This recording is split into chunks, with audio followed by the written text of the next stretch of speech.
I walked down the aisle in Charleston while the bells rang with joy, each note trembling through my chest like a promise heaven whispered just for me.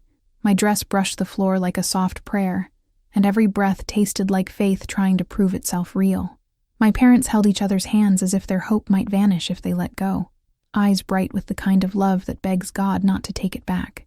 James stood at the altar, calm and sure, the picture of every vow I'd ever imagined worth believing. The church glowed with candlelight and devotion, and I thought forever had finally found my name. The reception shimmered with jazz, and the scent of borrowed flowers that felt like home wrapped in music. James kissed my forehead instead of my lips, promising later, and I let myself believe it was tenderness, not distance.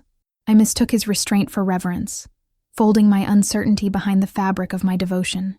Around us, laughter rose like sunlight, and I smiled wide enough to hide the small ache pressing against my ribs. We left beneath sparklers, the night warm with blessings, and I told myself that happiness only needed patience. At the hotel near the airport, I laid my gown across a chair like a sacred thing, still breathing in the perfume of vows. He talked about sponsors and ratings, his voice filled with a hunger I mistook for ambition instead of absence. I said yes to every dream he built, not realizing I was disappearing inside his plans. Outside, the runway lights blinked like impatient stars waiting for permission to rise. Inside, silence took its seat between us and smiled like it had always belonged there. Before sleep, I whispered prayers of gratitude, calling my unease faith and hoping God couldn't hear the difference. James kept scrolling through his phone, his face lit by secrets I didn't yet recognize as danger. When he finally reached for my hand, his touch landed without intention, already drifting elsewhere. "Just tired," he said, and I let the lie rest between us like an unspoken truth. I closed my eyes and held my breath, pretending distance was temporary. By morning, light spilled through the curtains and painted over everything we didn't say. He spoke about flights and cameras, and a future he already lived without me, while I smiled like a woman rehearsing belief. The room smelled like endings disguised as beginnings, and I folded my faith into the corner of the bed with the sheets. At the gate, he checked his phone more than he looked at my face, and I told myself love was patient, even when it hurt. As the plane rose, I pressed my forehead to the window and whispered a prayer to the sky that no longer answered. The suite opened to a silver Atlantic, breathing softly against the balcony glass, and I poured coffee for two, calling it a prayer for peace. He said he needed a quick shower and vanished with his phone, leaving behind the echo of running water and secrets. The ocean moved like scripture I couldn't quite read, and for a moment I believed this was joy. I let light soak through me like mercy, convincing myself that faith could feel like calm. I smiled, because mornings always fooled me into thinking love was easy. Then the phone buzzed on the nightstand, glowing like a warning dressed as sunlight. I saw Clara and a preview asking, "Room booked?" and the world tilted. I opened the thread and found receipts, screenshots, and a betrayal so organized it looked professional. Same hotel, same dates. Her name printed neatly where mine should have been. My pulse became thunder, drowning out the waves that had once sounded like hope. He stepped out of the shower with a towel and a lie already folded on his tongue. "Everything okay?" he asked, and the question scraped my throat raw. I set the phone down like an unexploded bomb, whispering "fine" through teeth that didn't believe me. He smiled, casual and clean, unafraid of the ruin standing in front of him. The ocean clapped beyond the glass, applauding something I didn't feel part of. I stood on the balcony and watched the horizon hold its breath while I lost mine. The coffee went cold, my hands still shaking from what they had held. I told myself to breathe, but air didn't know how to comfort me anymore. Somewhere below, strangers laughed as if the world had never broken for anyone. I pressed my palms to the glass and learned what betrayal felt like when it was still fresh. When he came to stand beside me, silence wore his face and looked familiar. He wrapped his arm around me like punctuation at the end of a dying sentence. I nodded when he spoke of plans, pretending I hadn't just read my undoing. The sun rose higher, merciless and bright, and I realized light reveals everything, even what you pray to unsee. My heart beat on anyway, stubborn as faith and just as fragile. I waited until laughter stopped echoing through the room before I said his name. "I saw the reservation," I told him, my voice too steady to be soft. He blinked, buying time, rearranging words like furniture to block the truth. "It's for a colleague," he said. "A work thing. Long story. Not what you think." His tone begged for belief. My silence begged for honesty. I showed him his Amex number, the alias, the matching dates that spelled out confession. "Colleagues don't share honeymoons," I said, quiet but final, and something in him flinched. He paced, then pleaded, promising nothing physical, as if intention weren't already sin. My body trembled, but my gaze didn't move. I refused to blink away my proof. His lies fell apart faster than the vows we'd spoken days ago. A new message appeared, a cruel coincidence shaped like confirmation. "Landed," Clara wrote. "Text me your room or meet at the cafe by the pool." I handed him the phone like judgment wearing casual clothes. "Tell her not to come," I said, even though I knew she was already on her way. He typed, "Reschedule," with a heart he didn't deserve to use. When he reached for me, I stepped back into air that didn't lie. "Don't make a scene," he whispered, more afraid of witnesses than of losing me. I took the room key from the table, metal heavy as betrayal, and walked to the balcony. "I won't," I said, keeping the storm behind my ribs where he couldn't see. Below us, white umbrellas opened like surrender, and I refused to raise one. He stood frozen, measuring me with the eyes of a man who had lost control. I looked past him, out at the horizon where truth burned brighter than any apology. In that light, I stopped being someone's wife and became my own witness. The ocean kept its rhythm, ancient and indifferent, refusing to pause for our tragedy. I closed the door behind me and let silence finish the argument. I went down alone to the cafe, where sunlight and chatter melted against glass. I chose a corner table facing the ocean, needing something constant to look at. My ring felt heavier than porcelain, and I lifted my cup as if that could steady me. Across the room, a blonde woman waved with the ease of someone expected. She smiled, unhurried, her presence too graceful to be coincidence. Moments later, James arrived, sunglasses hiding what guilt had already confessed. He leaned too close to her, and she laughed softly, the sound rehearsed. I watched their bodies speak fluently in gestures I hadn't been taught. The hand on his sleeve, the shared phone, the lean toward comfort. No one looked guilty when they thought they were unseen. I stood and crossed the room, each step quiet but impossible to ignore. Clara noticed first, her smile tightening just enough to mean trouble. James turned pale, posture straightening into performance. "This is Emily," he began, but the sentence broke itself midair. "I know," Clara said. "She's the wife," and everything else went silent. I placed the room key between them, a small, shining verdict that didn't need words. "Enjoy breakfast," I said, my voice clean as glass and twice as sharp. To Clara, "The room you needed was paid with my future," and she looked away. To James, nothing, because silence was the only language he deserved. Then I turned and walked out into a world that no longer owed me kindness. Outside, the flowers in the lobby smelled too sweet for honesty. Heat pressed down on my shoulders the way vows had the day before. On the steps, I sat and let the tears make their own quiet escape. Miami glittered without mercy, golden and indifferent. I realized forever had ended somewhere between the coffee and the sunlight. We packed without speaking, the sound of zippers louder than his apologies. "I'll cancel her," he said, as if people could be refunded like bad purchases. I folded the dress I hadn't worn and tried not to shake, choosing grace over grief. "Cancel the alias too," I said, my voice calm enough to frighten him. The silence between us learned a new kind of weight. At the airport, he walked half a step behind, the posture of a man shrinking from his shadow. "Please don't tell your parents," he begged, his pride louder than his pain. "I won't," I said, because some truths don't need witnesses to stay real. On the plane, clouds built cathedrals and then dissolved into nothing.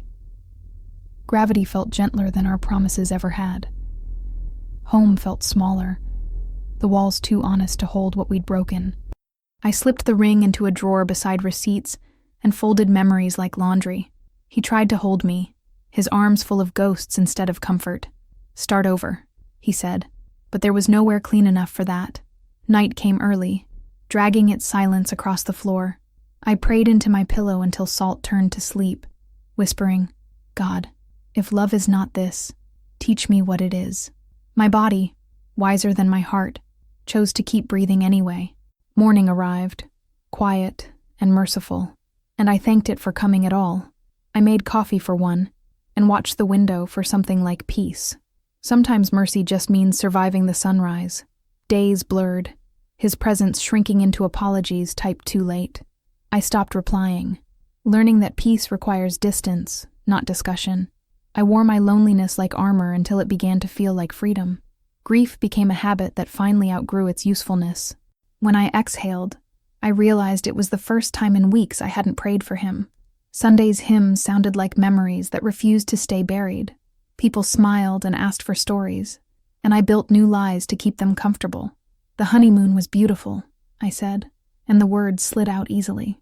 The sermon preached forgiveness in 7 voices, and I nodded at each one. I learned how to breathe without agreeing, and it almost felt like peace. At home, I placed the Bible beside the ring, relics from 2 different faiths. In the mirror, a stranger met my eyes, older by a decade and a heartbreak. I traced the faint bruise around my mouth where grief had kissed me. "I still know me," I said softly, and the reflection didn't argue. I opened my journal and wrote the date like a door to start again. "Clara was there because he invited her," I wrote, my hand steady now. He used his card, his alias, his confidence, and my trust to pay. He fit us both into the same calendar and called it commitment. I am not an appointment. I refused to be rescheduled. Each line carved space for the woman I was becoming. I opened the window, letting honest air fill the room where lies had lived. No ocean now, just trees and wind that didn't try to sound romantic. I stood until my bones remembered how to belong inside me. When I turned away, the room had grown wider by an inch of truth. Space appears when deceit departs, and I kept the door open. I made tea, holding the cup like a lesson in calmness. I listed what was left: breath, faith, memory, and a spine that still stood straight. It wasn't much, but it was mine, and it was enough. I promised myself gentleness before anything else. Healing, I decided, would begin with honesty. Weeks arranged themselves into something that finally resembled life. I answered fewer calls, welcomed more silence, and ate only when hungry. His texts came often, full of guilt that loved him more than me. I let them arrive like weather, reading none, saving none. Grief became discipline, and discipline turned into strength. I returned to Miami alone, a suitcase, and my own name enough to travel. The resort smelled the same, but the air didn't recognize me anymore. At the cafe, I faced the sea that had watched me shatter once before. 2 rooms, 1 card, I whispered, and it sounded more like wisdom than pain. Forgiveness, I learned, was the only key that opened every door. On the beach, the tide licked the sand and erased my footprints faster than memory. "I release you," I told the woman who begged to be loved at any cost.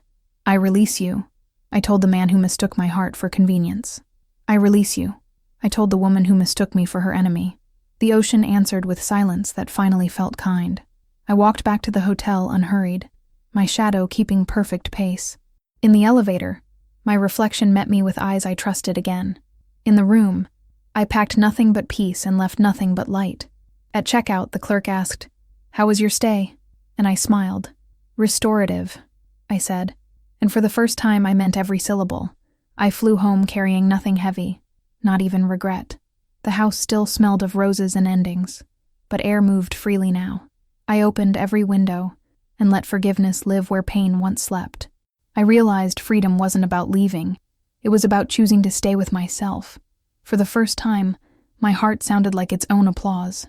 The house still smelled like wedding roses wilting in their vases, sweet and spoiled. Every step echoed like a memory pretending to be ordinary.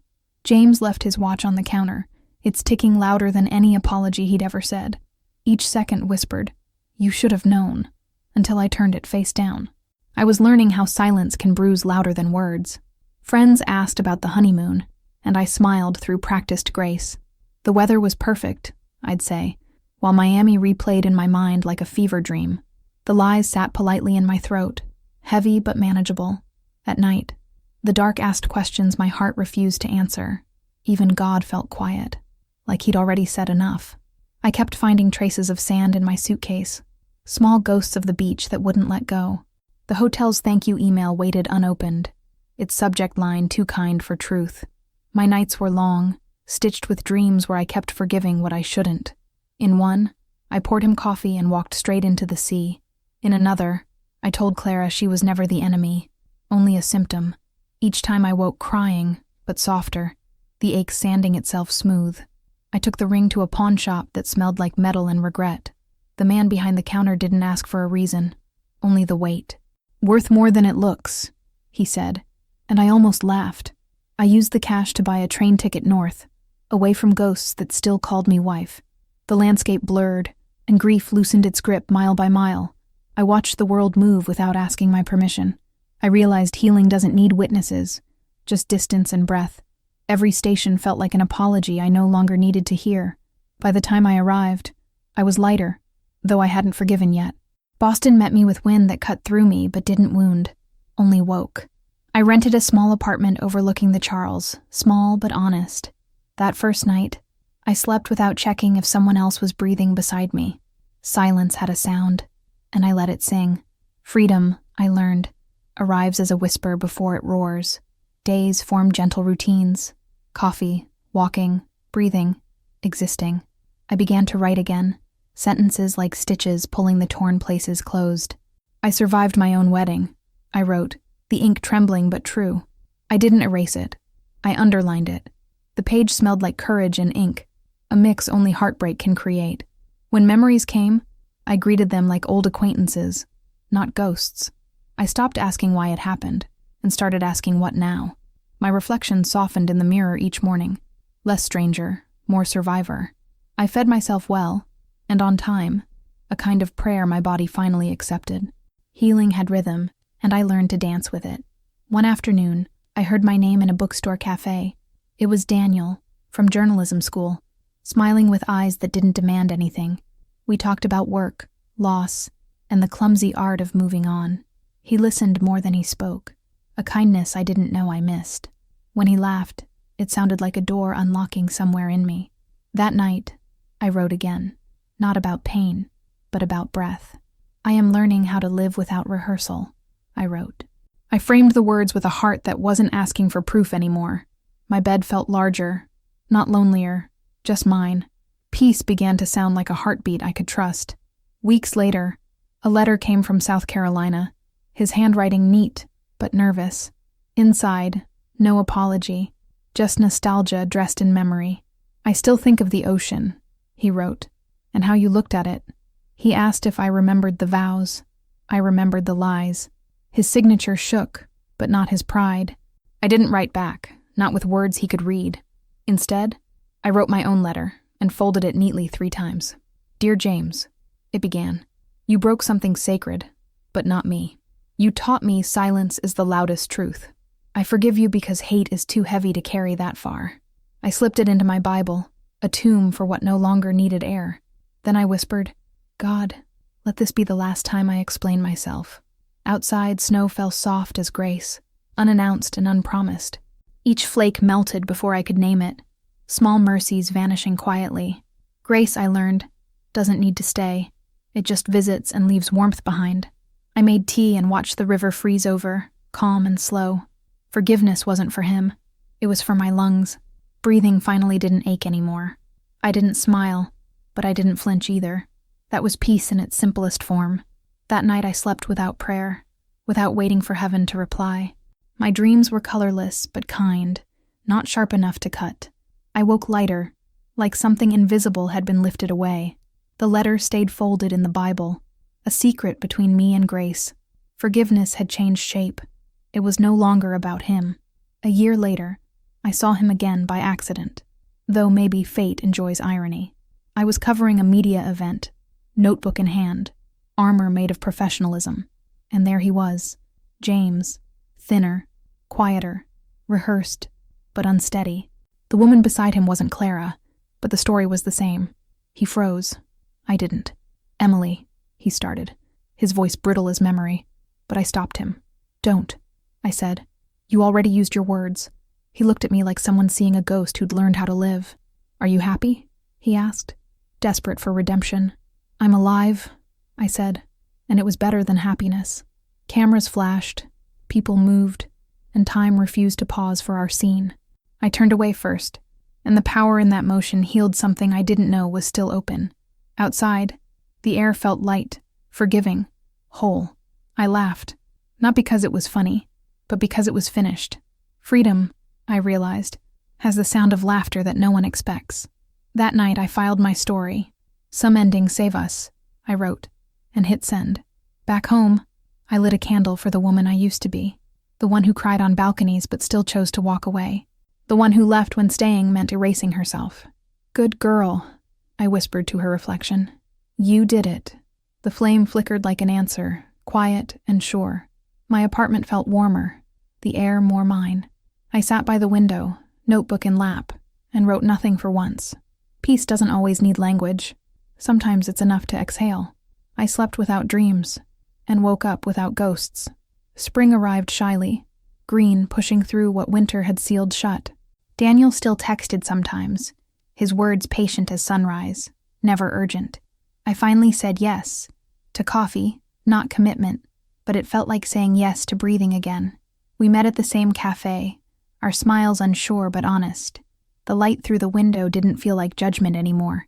We talked about books, trust, and how love changes shape but not color. He never asked about James, and I never offered him a name. He simply listened, the kind of silence that holds instead of hides. When he laughed, it felt like the world was trying again. I didn't flinch when he touched my hand, and that was its own miracle. After that, I stopped counting the months since the betrayal. Time no longer marked itself by wounds but by mornings. I started writing again, my words stitched with survival instead of sorrow. Each page felt like exhaling something that had waited too long. Healing, I learned, is not a finish line. It's a rhythm. One night under city lights, I whispered, "I made it," to no one in particular. For the first time, I believed myself completely. The sky didn't answer, but it didn't need to. Peace doesn't perform. I smiled and let the wind braid itself into my hair like quiet celebration. The past had finally stopped calling my name. We walked home slowly, Daniel's hand brushing mine, the city humming its lullaby. Every light felt like permission to keep living. I didn't need promises, only presence. The ache had turned into space, and I filled it with calm. I didn't fall in love again. I rose into it. Years later, my story became a podcast episode about resilience, my voice trembling only once. I spoke the word forgive, and thousands listened, some crying, some healing with me. Pain had become purpose, and my scars had learned to speak. Each sentence felt like a prayer returning home. I was no longer broken. I was documented. Messages flooded in, women, strangers, mirrors, thanking me for surviving out loud. I read each one slowly, letting gratitude replace what grief had left behind. One listener sent a photo of Miami Beach at dawn. "The ocean forgives too," it said. I looked at the horizon through my phone and whispered, "Then we're both free." I no longer wore a ring, only a small seashell pendant on my neck. It reminded me of the balcony, of tears, and of the day after. But the ocean's sound no longer ached. It soothed. The same sea that had watched me break now guarded my peace. Some circles, I realized, closed themselves gently.